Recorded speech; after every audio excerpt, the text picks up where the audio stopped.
जय श्री कृष्णा। एकादशी महात्म। आज हूँ आपके उत्पन्ना एकादशी को महात्म सुनाऊंगा साहब। मार्गशीर्ष मास का कृष्ण पक्ष की जो एकादशी हुई है वह उत्पन्ना एकादशी हुए साहब। और उत्पन्ना एकादशी को महात्मा હું आपके 11 की पोथी में से जसो पोथी में लिखियो है असो को असोच पोथी अनुसार पढ़ीने सुनाऊंगा इन वीडियो में साहब। 11 को व्रत करवा वाला के जितरो पुण्य फल प्राप्त हुए है उतरो फल एको महत्व बढ़वा सुनवा वाला के भी मिले हैं साहब। एक बार अगर आप 11 को व्रत नहीं करी पाओ किन्हीं वजह से तो एको महात्मा सुन लो तो उसे भी आपके पुण्यफल प्राप्त होएगा साहब। तो ऐसी महत्वपूर्ण जो उत्पन्ना एकादशी है एको महात्मा हो आपके पढ़ी ने सुने रहो ध्यानपूर्वक सुनजो। उससे पहले आपसे निवेदन है कि हमारा यूट्यूब चैनल इंदौरी रंग देवेंद्र जोशी का संघ के सब्सक्राइब कर दो। अगर आपने चैनल के सब्सक्राइब कर रखे हो तो अपना परिचित होते रिश्तेदारों से जान पहचान वाला उनसे चैनल के सब्सक्राइब करवा दो और वीडियो के लाइक और शेयर जरूर कर दो साहब। और साथ में कमेंट्स बॉक्स में जय 11 माता जय एकादशी मैया राधे राधे जय श्री कृष्णा जरूर लिख दो। तो हम शुरू कर दिया है उत्पन्ना एकादशी को महात्मा। मार्गशीर्ष माह का कृष्ण पक्ष की एकादशी उत्पन्ना एकादशी ध्यानपूर्वक सुनजो साहब। ऐसा सुनकर अर्जुन ने कहा, हे भगवान, आपने इस एकादशी के पुण्य को अनेक तीर्थों के पुण्य से श्रेष्ठ तथा पवित्र क्यों बतलाया है, सो सब कहिए। भगवान बोले, हे अर्जुन, सतयुग में एक महाभयंकर मूर नाम का दैत्य था। उस मूर दैत्य से सभी देवता अत्यंत भयभीत रहते थे। दैत्य ने इंद्र आदि देवताओं को जीत उन्हें उनके स्थान से गिरा दिया। तब देवेंद्र ने महेंद्र से प्रार्थना की कि हे शिव शंकर, हम सब लोग इस समय मूर दैत्य के अत्याचारों से मृत्यु लोक में अपना जीवन व्यतीत कर रहे हैं। कृपा कर इस दुख से छूटने का उपाय बतलाइए। महादेव जी बोले, हे देवेंद्र, आप श्री विष्णु भगवान के पास जाइए। इंद्र तथा अन्य देवता क्षीर सागर, जहाँ पर कि विष्णु भगवान शेष शैया पर शयन कर रहे थे, गए और देवताओं सहित इंद्र ने उनकी इस प्रकार स्तुति की, हे देवताओं के देवता और देवताओं के देवताओं द्वारा स्तुति करने योग्य आपको बारंबार प्रणाम है। हे दैत्यों के संहारक, हे मधुसूदन, आप हमारी रक्षा करें। हे जगन्नाथ, समस्त देव दैत्यों से भयभीत होकर आपकी शरण में आए हैं। आप ही इस संसार के कारक और कर्ता है, सबके माता पिता है, जगत की उत्पत्ति पालन और संहार करता तथा देवताओं की सहायता करने वाले और शांति प्रदान करने वाले हैं। आकाश पाताल आप ही है। तीनों लोकों को उत्पन्न करने वाले ब्रह्मा, सूर्य, चंद्र, अग्नि, हव्य, स्मरण, मंत्र, यजमान, यज्ञ, कर्म, कर्ता, भोक्ता आदि आप ही है। हे देव, शरण में आए हुए कि आप ही रक्षा करने वाले हैं। इस समय दैत्यों ने हमें स्वर्ग से निकाल दिया है, अब आप हमारी रक्षा कीजिए। देवताओं द्वारा करुणावाणी को सुनकर श्री विष्णु भगवान बोले, हे देवताओं, वह कौन सा दैत्य है जिसने देवताओं को जीत लिया है, कहाँ रहता है तथा उसमें कैसा बल है, यह सब मुझसे कहो।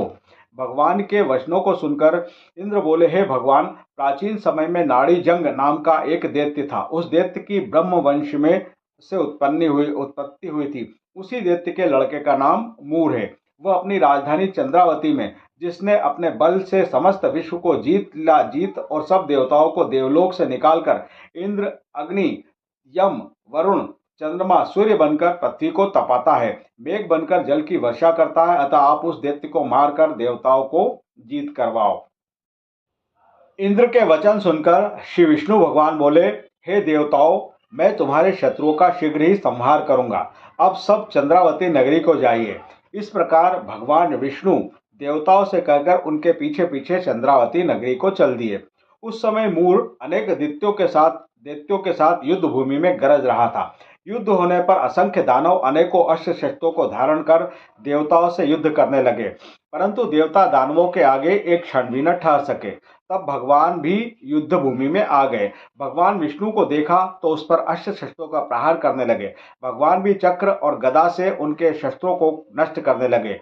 इस युद्ध में अनेकों दानव सदैव के लिए सो गए, परंतु दैत्यों का राजा मुर भगवान के साथ निश्चल भाव से युद्ध करता रहा। भगवान विष्णु मुर को मारने के लिए जिन जिन शस्त्रों का प्रयोग करते थे वे सब उसके तेज से नष्ट होकर उस पर पुष्पों के समान गिरने लगे। वह आपस में मल्लयुद्ध करने लगे, परंतु उस दैत्य को न जीत सके। अंत में भगवान विष्णु शांत होकर विश्राम करने की इच्छा से बद्रिकाश्रम गए। उस समय 48 कोस लंबी एक द्वार वाली हेमवती नाम की गुफा में शयन करने के लिए भगवान घुसे। हे अर्जुन, अतः मैंने उस गुफा में शयन किया। वह दैत्य भी वहां गया, मुझको शयन करता देख मारने को तैयार हो गया। उसी समय मेरी देह से एक अत्यंत सुंदर कन्या दिव्य वस्त्र धारण करके उत्पन्न हुई और दैत्य के सामने आकर युद्ध करने लगी। वह दैत्य इस कन्या से लगातार युद्ध करता रहा। कुछ समय बीतने पर इस कन्या ने क्रोध में आकर उस दैत्य के अस्त्र शस्त्रों के टुकड़े टुकड़े कर दिए, रथ तोड़ दिया। तब वह दैत्य महान क्रोध करके उससे मल्ल युद्ध करने लगा। उस कन्या ने उसको धक्का मारकर मूर्छित कर दिया। जब वह दैत्य मूर्छा से जागा तो उस कन्या ने उसका सिर काट यमपुर पहुंचा दिया। अन्य समस्त दानव भी ऐसा देखकर पाताल लोक को गए। जब भगवान विष्णु की निंद्रा टूटी तो उस दैत्य को मरा देखकर अत्यंत आश्चर्य करने लगे और विचारने लगे कि इस दैत्य को किसने मारा है। तब वह कन्या भगवान से हाथ जोड़कर बोली कि हे भगवान, यह दैत्य आपको मारने को तैयार था, तब मैंने आपके शरीर से उत्पन्न होकर इसका वध किया है। इस पर भगवान बोले कि हे कन्या, तूने इसको मारा है, अतः मैं तेरे ऊपर प्रसन्न हूँ। तूने तीनों लोकों के देवताओं को सुखी किया है, इसलिए तू अपनी इच्छानुसार वरदान मांग। कन्या बोली, हे भगवान, मुझे यह वरदान दीजिए कि जो भी मेरा व्रत करे उसके समस्त पाप नष्ट हो और अंत में स्वर्ग को जाए। मेरे व्रत का आधा फल रात्रि को मिले और उससे आधा फल एक समय भोजन करने वाले को मिले। जो मनुष्य भक्ति पूर्वक मेरे व्रत को करे वह निश्चय ही आपके लोक को प्राप्त करे। कृपया मुझे ऐसा ही वरदान दीजिए। जो मनुष्य मेरे दिन तथा रात्रि को एक बार भोजन करे वे धन धान्य से भरपूर हो। इस पर भगवान विष्णु उस कन्या से बोले, हे कल्याणी, ऐसा ही होगा। मेरे और तेरे भक्त एक ही होंगे और अंत में संसार प्रसिद्धि को प्राप्त होकर मेरे लोक को प्राप्त करेंगे। हे कन्या, एकादशी को पैदा होने से तेरा नाम भी एकादशी हुआ। जो मनुष्य तेरे इस दिन का व्रत करेंगे उनके समस्त पाप नष्ट हो जाएंगे और अंत में मुक्ति को प्राप्त करेंगे। तू मेरे लिए अब तीज, आठे, नौमी और चौदस से भी अधिक प्रिय है। तेरे व्रत का फल सब तीर्थों के फल से महान होगा, यह मेरा कथन सत्य है। ऐसे कहकर भगवान उसी स्थान पर अंतर्ध्यान हो गए। एकादशी भी भगवान के उत्तम वचनों को सुनकर अत्यंत प्रसन्न हुई। हे अर्जुन, सब तीर्थों, दानों, व्रतों के फल से एकादशी व्रत का फल सर्वश्रेष्ठ है। मैं एकादशी व्रत करने वाले मनुष्यों के शत्रुओं को, विघ्नों को नष्ट कर देता हूँ, उन्हें मोक्ष दिलाता हूँ। अर्जुन, यह मैंने तुमसे एकादशी की उत्पत्ति के व्रत के बारे में बतलाया है।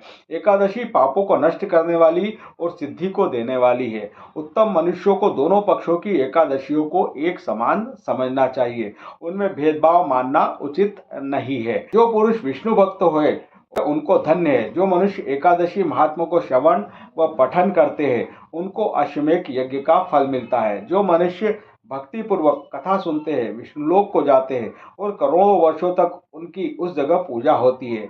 जो एकादशी महात्मा के चौथाई भाग को सुनते हैं उनके ब्रह्म हत्या आदि के महान पाप नष्ट हो जाते हैं। विष्णु धर्म के समान संसार में कोई दूसरा धर्म नहीं है और एकादशी व्रत के बराबर भी कोई दूसरा व्रत नहीं है। श्री उत्पन्ना एकादशी महात्मा। तो यो साहब थो उत्पन्ना एकादशी को महात्मा। भगवान श्री विष्णु श्री हरि का शरीर से उत्पन्न हुई थी एकादशी। इकालिए इन्हीं एकादशी को नाम उत्पन्ना एकादशी हुआ है। और एकादशी को व्रत कितना महत्वपूर्ण है, एकादशी तिथि कितनी महत्वपूर्ण है, यह आपने का महात्मा में सुनी। जय हो श्री कृष्ण भगवान की, जय हो एकादशी मैया की। राधे राधे।